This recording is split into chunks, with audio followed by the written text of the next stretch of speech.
শুরুতে একটা rail station দেখা যায়, যেখানে ট্রেনের উপর আর স্টেশনের বাইরে পড়ে থাকা ময়লার উপর অনেকগুলো অদ্ভুত ধরনের ইঁদুর উৎপাত করছে।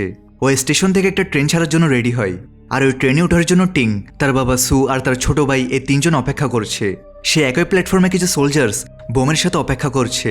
তখন উল্টো দিক থেকে একটা ট্রেন আসে, যা দেখে রেল স্টাফরা কিছু বুঝতে পারে না যে কোনো ইনফরমেশন ছাড়া এই টাইমে এই ট্রেন এখানে কিভাবে এলো, আর তারা ওই ট্রেনকে থামানোর চেষ্টা করে। এসব দেখে সু, টিং আর তার ছোট ভাই ট্রেনে উঠে নিজেদের সিটে বসে পড়ে। তখন সু ট্রেনের জানলা দিয়ে অন্য ট্রেনটাকে দেখে। রেলওয়ে অফিসার ওই ট্রেনের একটা কম্পার্টমেন্ট খোলে। তখনই হঠাৎ ওটার ভেতর থেকে কিছু ডেড বডির হাত বেরিয়ে আসে, আর এটা দেখে সু শক হয়ে যায়। সেখান থেকে ঠিকঠাক না দেখায় সে অন্য জানলা দিয়ে দেখে যে অফিসাররা ওই ট্রেনের অন্য কম্পার্টমেন্ট অনেক কষ্ট ওপেন করে, আর ওটা খুলতেই ওটার ভেতর থেকে লাখ লাখ ইঁদুরের দল অনেকগুলো বডির সাথে বাইরে একটা ঝর্ণার মতো পড়ে। আর এটা দেখে সু একদম অবাক হয়ে যায়। এরপর দেখা যায় ট্রেনে একটা গুন্ডা টাইপের লোক সুয়ের সাথে ঝগড়া করতে থাকে, কারণ সে তার সিটের জানলা দিয়ে বাইরে দেখছিল। তখন টিং সেখানে উঠে আসে আর বলে যে আমার বাবাকে ছেড়ে দাও, উনি অসুস্থ আর ওনার ট্রিটমেন্টের জন্য আমরা শহরে যাচ্ছি। কিন্তু তার কথা ইগনোর করে ওই গুন্ডা তার সাথেও খারাপ ব্যবহার করে।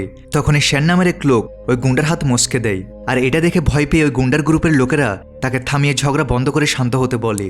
কিছুক্ষণ পর সু উঠে একটা কম্পার্টমেন্ট হয়ে ভেতরের দিকে যাচ্ছে, আর ট্রেনের শেষ কম্পার্টমেন্টের আগের যে কম্পার্টমেন্ট থাকে ওটাতে অনেক ধনী লোক আর রেল অফিসার বসে আছে। সু সামনে এগোতে থাকে, আর তখন সেখানে নিজের বড় মেয়ে লিংকে দেখে, যে তার লাভার জ্যাংয়ের সাথে বসে খাচ্ছে। সু তাকে রেগে বলে যে আমি মানুষের সেবা করার জন্য হেলথ ডিপার্টমেন্টে কাজ করি, আর ওই একই কাজের জন্য তোমাকেও মেডিকেলে পড়াশোনা করিয়েছে, কিন্তু তুমি আমাদের ছেড়ে এর সাথে পালিয়ে গেলে। এটা বলে সে রেগে লিংয়ের উপর হাত তোলে। তখন কিছু অফিসার ভাবে সে কোনো কারণ ছাড়াই তাকে মারছে, আর তাকে শেষ কম্পার্টমেন্টে টেনে নিয়ে যায়। এখানে টিংয়ের কম্পার্টমেন্টে সবাই ঘুমাচ্ছে। তখন তার ভাই তাদের কম্পার্টমেন্টের উপরে কিছু আজব শব্দ শোনে। সে ওই শব্দের দিকে যেতে থাকে। সামনে এগোতেই ওই কম্পার্টমেন্টের শেষে রাখা একটা ব্যাগের ভেতর কিছু নড়তে দেখা যায়। ওটাতে কি থাকতে পারে এটা দেখার জন্য সে সেখানে গিয়ে ওটা খোলে, আর তখন হঠাৎ একটা বিড়াল ওটার ভেতর থেকে বেরিয়ে পালিয়ে যায়। একই সময় সেখানে অফিসার সুকে শেষ কম্পার্টমেন্টে নিয়ে গিয়ে সেই ট্রেনের সাথে তার হাত করা দিয়ে বেঁধে দেয়। তখনই সেখানে কোনো এক লোকের আজবভাবে চিৎকারের শব্দ শোনা যায়, আর তার শরীরে কিছু ঘষতে দেখা যায়। অফিসার ওই লোকের কাছে গিয়ে দেখে তখনই ওই লোকটা নিচে পড়ে যায়, আর তাকে অনেকগুলো ইঁদুর কামড়াচ্ছে। সে অফিসারদেরকে দেখে সেই ইঁদুরগুলো ওই লোকটাকে ছেড়ে অফিসারদের উপর আক্রমণ করে। অফিসারদের উপর আক্রমণ করে তাদের কামড়াতে থাকে। ওই ইঁদুরগুলোকে তাড়ানোর চেষ্টা করার সময় হাত করার চাবি তাদের হাত থেকে ফসকে সুয়ের পায়ের কাছে গিয়ে পড়ে, আর সু হাত করা তাড়াহুড়া করে খোলার চেষ্টা করে। কিন্তু ততক্ষণে ওই ইঁদুরগুলো দুজন অফিসারকে কামড়ে তাদের অবস্থা খারাপ করে দেয়। এদিকে মেঘ বারবার সূর্যকে ঢেকে দেওয়ার কারণে সেখানে অন্ধকারে নেমে আসছে। এখন ক্লাইমেটকে এভাবে চেঞ্জ হতে দেখে ট্রেনের লোকেরা নিজেদের জার্নি এনজয় করে। তখন ওই ধনী লোকদের কম্পার্টমেন্টেও কিছু আজব শব্দ শোনা যায়, আর এটা শুনেই ওখানকার এক লেডি তার হাজব্যান্ডকে বলে যে সম্ভবত এটা ইঁদুরের শব্দ, আর আমার খুব ভয় করছে। আর সে ইঁদুরকে তাড়ানোর জন্য বলে। ওই লোকটা একটা লাঠি নিয়ে শব্দ আসার জায়গাতে ঠুকাতে যায়। তখন একটা লাইটের ভেতর থেকে শব্দ আসার কারণে সে লাইটে লাঠি দিয়ে মারে, আর তখনই সেখানে একটা গর্ত হয়ে সেটার ভেতর থেকে অনেক ইঁদুর ঝর্ণার মতো ওই লোকের উপর পড়ে। এটা দেখে বাকি লোকেরা ভয় পেয়ে সে কম্পার্টমেন্ট থেকে বাইরে আসতে থাকে। জ্যাং লিংয়ের হাত ধরে তাকে টানতে টানতে বাইরে নিয়ে যায়, কিন্তু লিং বলে আমার বাবা শেষ কম্পার্টমেন্টে আছে আর আমাকে তাকে বাঁচাতে হবে। কিন্তু জ্যাং তাকে বারণ করে আর তাকে টেনে বাইরে নিয়ে যায়। সবাই এক একটা কম্পার্টমেন্ট ক্রস করে সামনে এগোতে থাকে। কিছু কম্পার্টমেন্টের লোকেরা ঘুমাচ্ছে, এদের দেখে ভাবছে যে এরা কেন দৌড়াচ্ছে। তখন টিংয়ের কম্পার্টমেন্ট ক্রস করার সময় টিং লিংকে দেখে ডাকে, কিন্তু জ্যাং তাকে কথা বলতে বারণ করে দেয় আর টেনে নিয়ে যেতে থাকে। এখানে সু নিজের হাত করা খুলে বাইরে এসে ধনী লোকদের কম্পার্টমেন্টে অনেক ইঁদুরকে হট্টগোল করতে দেখে অবাক হয়ে যায়। সে কোনোভাবে সিটের উপর উঠে জাম্প করে আর ওই কম্পার্টমেন্টের বাইরে গিয়ে দরজা বন্ধ করে দেয়।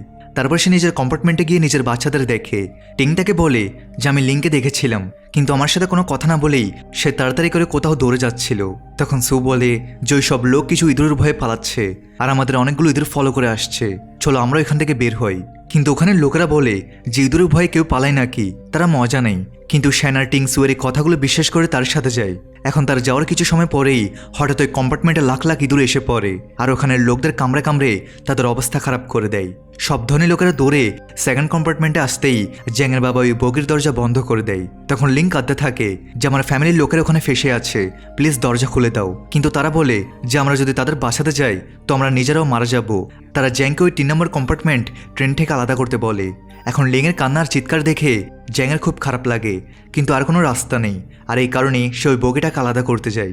একই সময় বগি আলাদা করার অ্যানাউন্সমেন্ট হতেই সে অনেক কম্পার্টমেন্টের উপরের ঢাকনা খুলে সেখান থেকে উঠে সে ট্রেনের উপর চলে যায়, আর তারপর টিং আর তার ভাই এই দুজনে উপর উঠে যায়। তখন সু ইঁদুরগুলোকে প্রতিটা কম্পার্টমেন্টের দরজা ভেঙে ভেতরে আসতে নোটিস করে। তারপর সে তাড়াহুড়া করে উপরে ওঠার চেষ্টা করে, আর কোনোভাবে সুও উপরে উঠে যায়। সে সেখানে আরেকটা লোককে উপরে ওঠার জন্য হেল্প করে, কিন্তু তার ওঠার আগেই অনেকগুলো ইঁদুর ওই কম্পার্টমেন্টের দরজা ভেঙে লোকটাকে উপর থেকে কামড়ে মেরে ফেলে। ছোট্ট একটা ব্রেক দিয়ে আবার মূল ভিডিওতে ফিরে যাচ্ছি। বর্তমানে বিশ্বের অন্যতম জনপ্রিয় বিশ্বস্ত অনলাইন বুকমেকার প্ল্যাটফর্মের সাথে তোমাদের পরিচয় করে দিতে চাই, যার অফিসিয়াল পার্টনার হচ্ছে সিরি এবং পিএসজি। এই অ্যাপে তুমি সমস্ত লাইভ ম্যাচের ফলাফল এবং লাইভ ম্যাচ দেখতে পারবে, এমনকি তুমি স্কোর অনুমান করতে পারবে। এই অ্যাপে রয়েছে ক্র্যাশ গেম থেকে শুরু করে online salt, live match streaming এবং রিয়েল টাইম গেমিং, যেখানে তুমি আইফোন, ল্যাপটপ এমনকি BMW এর মতো পুরস্কার জিততে পারো। কিন্তু সবার সেরা পছন্দ অবশ্যই চিকেন রোড। এই গেমটি খেলে সবাই দারুণ এনজয় করে, তাই যদি তুমি এখন এটি ট্রাই করে না থাকো তাহলে মিস করছো। আর সবচেয়ে ভালো বিষয় হচ্ছে নতুন ইউজাররা আমার প্রোমো কোড ব্যবহার করে সাইন আপ করলে 26,000 টাকা পর্যন্ত বোনাস এবং ফ্রি স্পিন পেতে পারে। আর যেটা টাকা তুমি চাইলে বিকাশ, রকেট, নগদ ব্যাংক এবং অন্যান্য সহজ পদ্ধতির মাধ্যমে খুব সহজেই তুলে নিতে পারো। তাহলে আর দেরি কিসের? রেজিস্ট্রেশনের জন্য পিন কমেন্টে থাকা লিঙ্কে ক্লিক করো অথবা গুগলে গিয়ে অনুসন্ধান করো, আর রেজিস্ট্রেশনের সময় প্রোমো কোড ব্যবহার করে বোনাস পাও। এটি শুধুমাত্র একটি বিজ্ঞাপন। এই ধরনের অ্যাপে আর্থিক ক্ষতির সম্ভাবনা আছে, তাই এই ধরনের অ্যাপ থেকে দূরে থেকো। সেখানে আসে সব ইঁদুর রোদের কারণে মরে নিচে পড়ে যায়, আর সব লোক এক একটা কম্পার্টমেন্ট থেকে জাম্প করে সামনে গিয়ে 3 নম্বর কম্পার্টমেন্ট পর্যন্ত চলে আসে। তারপর শ্যানার টিং 2 নম্বর কম্পার্টমেন্টে জাম্প করে, আর এখন সু ছোট ছেলের সাথে ওখানে জাম্প করবে। কিন্তু এসব কিছু না জেনে ঠিক ওই সময় জ্যাং 3 নম্বর বগিটাকে ট্রেন থেকে আলাদা করে দেয়, আর তারপর ট্রেন স্লো চলতে থাকে। আর ওই বগির নিচে ইঁদুর পড়ার কারণে ওই বগি নড়তে থাকে, দুটো কম্পার্টমেন্টের মাঝখানে দূরত্ব বাড়তে থাকে। আর এসব ভাবার সময় না থাকার কারণে সু জোরে জাম্প করে, আর শ্যানার টিং তার হাত ধরে নেয়। আর ঠিক ওই সময়ই আলাদা হওয়া কম্পার্টমেন্টে ছিটকে নিচে পড়ে যায়। এখানে ট্রেন দুটো বগির সাথে চলছে। লিং নিজের পরিবারের কথা ভেবে কাঁদছে। তখনই সু সেখানে পৌঁছে যায়, আর এটা দেখে লিং নিজের প্রাণ ফিরে পায়। লিংয়ের চোখে জল দেখে সুয়ের রাগও শান্ত হয়ে যায়। তখন হঠাৎ ওই কম্পার্টমেন্টের একটা লোক অজ্ঞান হয়ে নিচে পড়ে। লিং মেডিকেল স্টুডেন্ট হওয়ার কারণে তাকে চেক করে যে সেই ইঁদুরের কামড়ে আলাদা ধরনের ভাইরাস ইনফেক্টেড হয়েছে। সে বলে আমাদের একে এখনই কোয়ারেন্টাইন করতে হবে, না হলে এটাও করোনা ভাইরাসের মতো সবার হতে পারে। তখন সবাই নিজেদের বডি চেক করে, আর তারপর জানাই যে তাদের মধ্যে অর্ধেক লোক ইঁদুরের কামড়ে ওই ভাইরাসে এফেক্টেড হয়েছে, আর টিংয়ের ছোট ভাইও তাদের মধ্যে একজন। এটা বুঝতে পেরে সু টেনশনে পড়ে যায়। এখন এটা খুবই ডেঞ্জারাস ভাইরাস, আর একে থামানোর জন্য 1 ঘন্টার মধ্যে ভ্যাকসিন দিতে হবে। এটা বলে লিং ওই মেডিসিনের নাম বলে। সু বলে যে আমি হেলথ ডিপার্টমেন্টে কাজ করার কারণে আমি জানি যে ওই মেডিসিন কোথায় পাওয়া যেতে পারে, আর ভাগ্যক্রমে এই ওষুধ পরের স্টেশনের একটা গ্রামে থাকা একটা হসপিটালেই আছে। এটা শুনে লিং বলে যে সব এফেক্টেড লোক অজ্ঞান হচ্ছে, তাই ট্রেনটাকে ওই গ্রামে থামিয়ে ওই হসপিটালে গিয়ে ওষুধ নিয়ে আসতে হবে। কিন্তু অফিসাররা বলে যে ট্রেন কোথাও থামবে না, আর সোজা চলতেই থাকবে। আর এটার উপর এফেক্টেড আর আনফেক্টেড লোকদের মধ্যে তর্ক শুরু হয়ে যায়, আর ওই ভ্যাকসিন না দিলে সব লোক এফেক্টেড হয়ে যাবে। এটা বলে ফাইনালি ওই লোকেরা মেনে যায়। তারপর তারা এফেক্টেড লোকদের আলাদা করে অন্য কম্পার্টমেন্টে পাঠায়। জ্যাং লিংকে আনফেক্টেড লোকদের কম্পার্টমেন্টে নিয়ে যাচ্ছিল, কিন্তু সে একটা মেডিকেল স্টুডেন্ট হওয়ার কারণে ওখানের লোকদের একা ছেড়ে তাদের সাথে যায় না। আর উপরন্তু নিজেকে বাঁচানোর ব্যাপারে ভাবা জ্যাংকে সে ঘৃণা করতে শুরু করে, আর আমি এখানে থাকবো বলে তাকে পাঠিয়ে দেয়। এখন কিছুক্ষণের মধ্যে ট্রেনে গ্রামে চলে আসে। তখন ওষুধ আনতে কে যাবে এটার উপরে একটা কনফিউশন তৈরি হয়। সু, শ্যানার তার সাথে 2 জন লোক যাওয়ার জন্য রেডি হয়, আর বলে যে আমরা গিয়ে ওই ওষুধ নিয়ে আসবো, আর সেটাও 2 ঘন্টার মধ্যে। আর যদি আমরা 2 ঘন্টার মধ্যে না আসি তো সবাই এখান থেকে চলে যেও। এটা বলে তারা সবাই বের হয়। এখন টিং নিজের ছোট ভাইকে লিংয়ের সাথে রেখে সেও তাদের সাথে যেতে চায়, কিন্তু সু সেখানে যেতে বারণ করে। আমি আপনার সাথে যাব, আর এটা বলে সে জেদ করতে থাকে। আর তারপর সে কোনোভাবে সুকে মানিয়ে নেয়, আর সেও তাদের সাথে চলে যায়।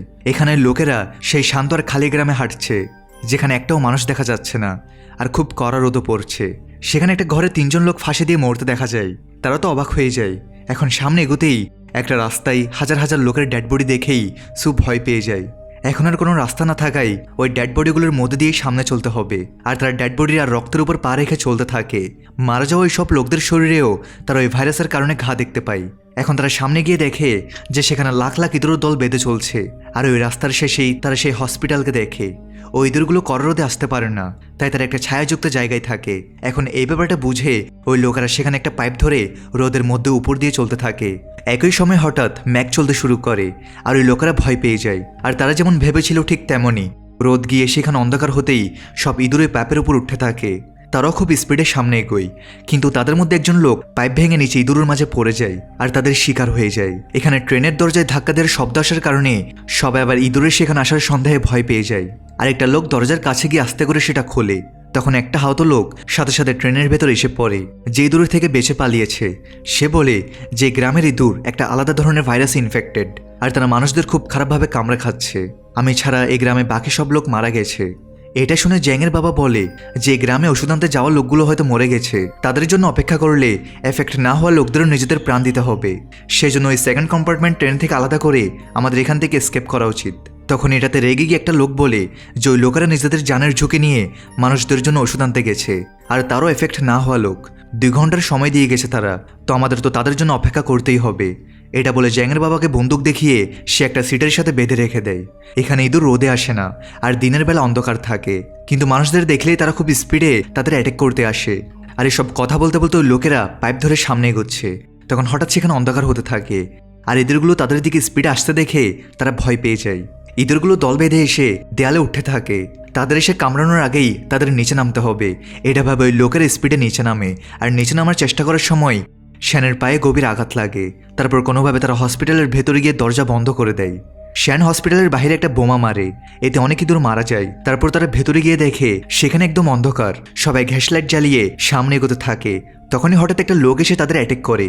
তখন তারা তাকে বলে যে আমরা রেলওয়ে স্টেশন থেকে এসেছি, ট্রেনে কিছু লোক ইঁদুরের কামড়ে ভাইরাস ইনফেক্টেড, আর আমরা তাদের জন্য ওষুধ আনতে এসেছি। তখন ওই লোকটা সারপ্রাইজ হয়ে জিজ্ঞেস করে এই ভাইরাসের জন্য ওষুধ তৈরি হয়েছে? তারা বলে ওষুধ তো আছে, আর আমরা ওই ওষুধ নিতে এখানে এসেছি। ওই লোকটা তাদের বলে আমি জানি এখানে সব ওষুধ কোথায় রাখা আছে, কারণ আমি এই ওয়্যার হাউসের ম্যানেজার। এটা বলে তাদের ওষুধ থাকার জায়গায় সে নিয়ে যায়। যাওয়ার আগে সেই ভাইরাসে এফেক্টেড হওয়া তার বউ তার ছেলেকে বলে এটার চিকিৎসার জন্য একটা ওষুধ আছে, আর আমি সেটা নিয়ে আসছি। ততক্ষণ তোমরা 2 জন এই আলোতেই বসে থেকো, কারণ ইঁদুরগুলো আলোতে আসতে পারে না।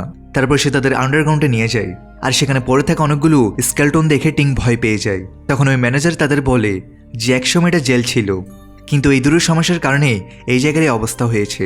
এখন এটা বলে ওই লোকেরা ওই স্কেলটনের মাছ দিয়ে রক্তে পা রেখে সামনে এগোয়। সেখানে অনেক ইঁদুর থাকার কারণে শ্যান একটা কাপড়ে আগুন ধরিয়ে একটা ফায়ারবল রেডি করে, আর ওই আলোতে সবাই আরামে হেঁটে ওষুধ খুঁজতে যায়। সেখানে একটা অনেক বড় বাসা দেখে সবাই অবাক হয়ে যায়। এটাই ওই ইঁদুরের বাসা, যেখান থেকে তারা সব জায়গায় ভাইরাস ছড়াচ্ছে। এই টাইমে তারা ঘুমাচ্ছে, আর তারা যদি জেগে যায় তো আমাদের জ্যান্ত ছাড়বে না। সে বলে ওষুধ ফার্স্ট ফ্লোরে রাখা আছে, আর আপনাদের ওই সিঁড়ি দিয়ে যেতে হবে। এখানে রোদ কমে যাওয়ার কারণে ট্রেনের কাছে অনেক ইঁদুর এসে ট্রেনের ভেতর ঢোকার চেষ্টা করে। তখন জ্যাংয়ের বাবা বলে যে এখন এখানে অপেক্ষা করা একদমই সেফ না, আর আমার মনে হয় না যে ওই লোকেরা ফিরে আসবে, তাই আমাদের এখন এখান থেকে বেরোনেই ভালো হবে। এটা শুনে ওখানের একটা লোক রেগে যায়, তাদের মধ্যে তর্ক শুরু হয়। এটা দেখে একটা লেডি ওই কম্পার্টমেন্টের দরজা খুলে সেখান থেকে বাইরে লাফ দেয়, আর দরজা খোলায় বাইরের সব ইঁদুর ট্রেনের ভেতর এসে যারা এফেক্টেড হয়নি তাদেরও কামড়াতে শুরু করে। সবাই ট্রেন থেকে নেমে বাইরে গিয়ে পালানোর চেষ্টা করে, কিন্তু ইঁদুর তাদের ছাড়ে না। জ্যাং আর তার বাবাও ওই ইঁদুরের শিকার হয়ে যায়। এখানে সে ওষুধ বের করার জন্য যাচ্ছিল, কিন্তু তার পায়ে চোট লাগার কারণে এবং তার যাওয়াই ইঁদুর জেগে যেতে পারে এটা ভেবে সু ল্যাম্প নিয়ে ওষুধ আনতে যায়। সে আরামে উপরে উঠে আর ওষুধ খুঁজে বের করে, আর দরকারি জিনিসগুলো একটা বক্সে রেখে দেয়। তার ল্যাম্প ধীরে ধীরে নিভে যাচ্ছিল, আর সে স্পিডে নিচে নামতে থাকে, কিন্তু নামার সময় স্লিপ খেয়ে সে নিচে হোঁচট খায়। সে বক্সটাকে উপর থেকে ছড়ে, আর বাকি লোকেরা ওটা ধরে নেয়। কিন্তু তারপর সু হঠাৎ নিচে পড়তেই সব ইঁদুর জেগে যায়, আর তাদের সবাইকে অ্যাটাক করার জন্য আসে। সু কোনোভাবে উঠে জোরে দৌড়াতে থাকে, কিন্তু ওই ম্যানেজার তাদের ভেতরে বন্ধ করে দেয়। এই ওষুধ আমার চাই, কারণ আমাকে নিজের বউ আর বাচ্চাকে বাঁচাতে হবে। এই ওষুধ বাহির থেকে কেনার জন্য আমার কাছে না সময় আছে আর না টাকা আছে, প্লিজ আমাকে মাফ করে দিও। সে ওষুধ নিয়ে চলে যায়। এখন ওই বাসা থেকে কোটি কোটি ইঁদুর বাইরে বের হয়। এটা দেখে ওই লোকেরা অবাক হয়ে যায় আর টেনশনে পড়ে যায়। তারপর কোনোভাবে দরজা ভেঙে তারা সবাই বাইরে পালাতে থাকে, আর ইঁদুরও তাদের অ্যাটাক করতে আসছিল। বাইরে আসতেই তারা এই ওষুধ নিয়ে যাওয়া ম্যানেজারকে দেখে, যে নিজের ছেলেকে নিজের হাতে নিয়ে এক জায়গায় স্থির হয়ে বসে আছে। সেখানে গিয়ে দেখার পর বোঝা যায় যে ওখানের বাতি নেবার কারণে সেই ইঁদুরগুলো নিজেদের কাজ করে দিয়েছে। সে নিজের মরা ছেলেকে হাতে নিয়ে বাইরে আসতে না করে দেয়, আর তার হাত থেকে ওষুধের বক্স নিয়ে সেই লোকেরা হসপিটাল থেকে বাইরে পালায়। কিন্তু ইঁদুররাও বাইরে বেরিয়ে তাদের ফলো করে। তারা বাইরে এসে একটা জিপ দেখতে পায়, সবাই ওটাতে বসে আর টিং সেটা স্টার্ট করতে থাকে, কিন্তু জিপ স্টার্ট হয় না। আর ইঁদুররাও কাছে আসছিল, অনেক ট্র্যাকের ওপরে তারা সেটা যেমনি এমনি স্টার্ট করে ফেলে। ইঁদুরের একদম কাছে আসাই সেটা চলতে শুরু করে, কিন্তু ইঁদুররাও তাদের পেছনে আসছিল। তবে একটু দূরে যেতেই সেখানে রোদ থাকার কারণে তারা তাদের ফলো করতে পারে না। ওই লোকেরা ট্রেনের কাছে পৌঁছাতেই তারা অনেক লোককে ইঁদুরের কামড়ে মরে পড়ে থাকতে দেখে। সুয়ের মনে হয় সবাই মারা গেছে। সে কাঁদতে থাকে। তখন লিং দরজা খুলে আর তাকে দেখে সু শান্তি পায়। সে হাসতে হাসতে মেডিসিন বক্স লিংয়ের কাছে দিচ্ছিল, তখন হঠাৎ জেংয়ের বাবা ওটা কেড়ে নিয়ে পালায় আর শ্যান তাদের সাথে লড়তে থাকে। তখন আবার আকাশে মেঘ জমতে থাকে, সবাই ট্রেনের ভেতর পালাতে থাকে। এখন ট্রেন স্টার্ট হয়। শ্যান তাদের সাথে লড়াই করে ওই মেডিসিন বক্স নিয়ে সুয়ের কাছে ছুড়ে দেয়। এখন ওটা নিয়ে সু কোনোভাবে ট্রেনে উঠে পড়ে। জ্যাংয়ের বাবা একটা মেডিসিন হাতে নিয়ে নিয়েছিল, কিন্তু তার আসার আগেই মরা জ্যাংকে দেখে সে পাগলের মতো হাসতে থাকে। আর ততক্ষণে সেখানে অনেক ইঁদুর এসে জ্যাং আর তার বাবাকে কামড়ে খেতে থাকে। শ্যান এখনও ট্রেনে উঠেনি আর ওই লোকেরা তাকে ডাকে, কিন্তু তার পায়ে লাগা ঘায়ের কারণে আর জ্যাংয়ের বাবার সাথে লড়ার কারণে সে নিজে বুঝতে পারে যে সে এখন দৌড়ে ট্রেন ধরতে পারবে না। সে হাসতে হাসতে গুড বাই বলছিল, আর তারপর ইঁদুর তার শরীরের উপর উঠে তাকে শেষ করে দেয়। আর তাকে দেখে ট্রেনে বসে থাকা লোকেরাও দুঃখী হয়ে যায়। এটা দেখে টিং আর সু জোরে কাঁদতে থাকে। তারপর ওষুধ লিংকে দিলে সব এফেক্টেড লোকদের ওষুধের ইঞ্জেকশন দেওয়া হয়। সু নিজের ছোট ছেলেকে ও ইঞ্জেকশন দেয়। তখন হঠাৎ সেখানে ট্রেন থেমে যায়। সবাই ভাবে ট্রেন কেন থেমে গেল। দেখতে যাওয়ার পর জানা যায় যে ট্র্যাকে কোনো অন্য ট্রেনের বগি উল্টে পড়ে আছে। সু ট্রেনের লোকদের বলে ওটা সরাতে সাহায্য করুন, কিন্তু কেউ সাহায্য করতে আসে না। আর সু আর টিং নিজে গিয়ে ওই বগি সরানোর চেষ্টায় লেগে যায়। এসব দেখে দুঃখ পেয়ে লিং লোকদের ইমোশনালি বলে যে আপনাদের জন্যই তারা নিজেদের জান বাজি রেখে ওষুধ এনেছে। এখনও তারা আপনাদের সবাইকে বাঁচানোর চেষ্টা লেগে আছে। তারা একা ওই বগিটা একদম সরাতে পারবে না। কিছুক্ষণের মধ্যেই ম্যাগ চলে আসবে আর ওই সব ইঁদুর আমাদের আবার শিকার করে নিবে। এমন ইমোশনাল কথা সে তাদের বলছিল। আর তারপর এটা শুনে সব লোক ট্রেন থেকে বাইরে গিয়ে বগি সরাতে থাকে। আর যেমন ভেবেছিল ঠিক তেমনভাবেই আবার ম্যাগ আসতে থাকে। আর ইঁদুররা দূর থেকে আসতে দেখে এক গুন্ডা টাইপের লোক ট্রেনে রাখা বোম নিজের শরীরে বেঁধে যায়। আর ইঁদুর তাদের কাছে আসতেই সে বোম ব্লাস্ট করে দেয়। আর এতে ইঁদুরের দল মারা যায়। কিন্তু কিছুক্ষণের মধ্যে আবার ইঁদুরের দল দূর থেকে আসা শুরু হয়ে যায়।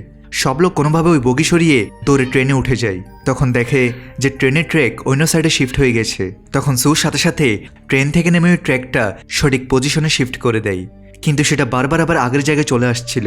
তারপর কোনো রাস্তা না থাকায় সে গিয়ে ওটা ঠিক করে ওটা সঠিক পজিশনে ধরে সেখানেই দাঁড়িয়ে থাকে আর ট্রেনকে সামনে যেতে বলে। ট্রেনের ট্র্যাক দিয়ে সামনে যেতেই সে দৌড়ে ট্রেন ধরার চেষ্টা করে, কিন্তু সে দৌড়াতে পারে না। ওই লোকেরা ট্রেন থামিয়ে তাকে ভেতরে নেওয়ার ব্যাপারে ভাবে। সু বলে যে ট্রেন থামিও না, এখান থেকে চলে যাও বলতে বলতে ওই ইঁদুরের শিকার হয়ে যায়। সুয়ের এই ত্যাগ দেখে ট্রেনে বসে থাকা লোকদের মন গলে যায়। আর টিং আর লিং দুঃখ পেয়ে কাঁদছিল। আর এখানেই এই মুভির সমাপ্তি ঘটে।